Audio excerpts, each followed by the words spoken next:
నిన్న రాత్రి మనకి 11:45, 11:50 మధ్యలో నైట్ పూట ఒక డైల్ 100 కాల్ రావడం జరిగింది.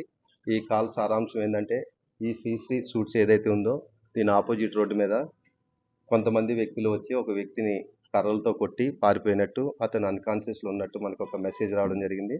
దాంతో ఇమ్మీడియట్లీగా మన కాల్ వచ్చిన ఒక 2-3 మినిట్స్లోనే పక్కనే ఉన్న పెట్రో కారు ఫస్ట్ అటెండ్ కావడం జరిగింది.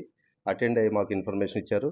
ఒక అన్కాన్షియస్లో పడి ఉన్నారు ఒక వ్యక్తి, గుర్తు తెలియని వ్యక్తి అని మనకు చెప్పడం జరిగింది. వెంటనే మన నైట్ డ్యూటీ ఆఫీసర్ ఎవరైతే ఉన్నారో నరేష్ ఎస్ఐ గారు, అలాగే నేను కూడా, అలాగే నైట్ డ్యూటీ ఆఫీసర్లు చేసే ఎన్ఎస్ఓ, ఎన్జెడ్ అందరూ ఇక్కడ అటెండ్ కావడం జరిగింది ఒక 10-15 మినిట్స్లో. ఆ టైంలో ఇక్కడ ఒక పర్సన్ పడి ఉండగా, ఇక్కడున్న ఎవరైతే రిసెప్షనిస్ట్ ఉన్నాడో శివ ద్వారా తెలిసింది మాకు ఏమనగా, అతను భాస్కర్ ఇదే శ్రీశ్రీ ఎస్టేట్లో ఏదైతే సూట్స్ ఉందో దీంట్లో కిచెన్లో కుక్ కింద పనిచేస్తాడని చెప్పారు. ఇతని గురించి అంతకన్నా ముందు అటాక్ జరిగే ముందు ఒక 10-15 నిమిషాల ముందు ఇద్దరు వచ్చి ఇతని గురించి అడిగినట్టు, వాళ్ళిద్దరూ అతన్ని మాట్లాడుకుంటూ బయటికి తీసుకొస్తే ఇంకొక ఇద్దరు ముగ్గురు వచ్చి ఆయనతో కట్టెలతో అటాక్ చేసినట్టు చెప్పారు. అటాక్ చేసి ఇంకా పబ్లిక్ గ్యాదర్ అయ్యేటప్పటికి వాళ్ళు పారిపోవడం జరిగింది.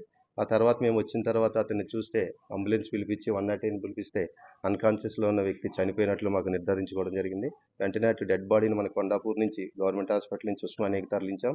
ఉస్మానియాకి తరలించాక ఈ మరణానికి కారణం ఏందని తెలుసుకుంటే మా ఇన్వెస్టిగేషన్ ప్రకారం ఇతడు ఉప్పరపల్లి విలేజ్, వర్ధన్నపల్లి మండలం, వరంగల్ జిల్లాకు సంబంధించిన వ్యక్తిగా గుర్తించాము.